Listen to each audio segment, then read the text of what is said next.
Hello again, everyone. Truck CV Sales here with a temp report for Johnny, Mississippi on its Galaxie DX98 VHP. Johnny, get you ready to go, bud. Tune alignment, voltage regulator upgrade, and we've set this thing up to run with your 8-peel. Let me show you what we got here. RF power all the way down, 100-watt slug.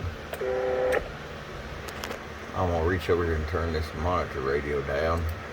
We always check it on the monitor radio last to make sure it actually sounds great over the air.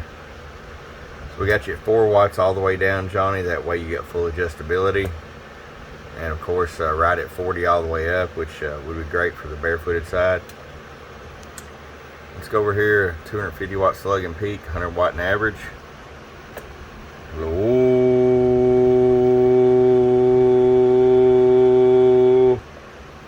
100 watt slug in the corner and average, and 250 watt PEP. Johnny, it's going to make you a great little driver for your 8-peel, even for a 6-peel. Hope you enjoy it. From your friend Truck at www.truckscvsales.com. Bombo.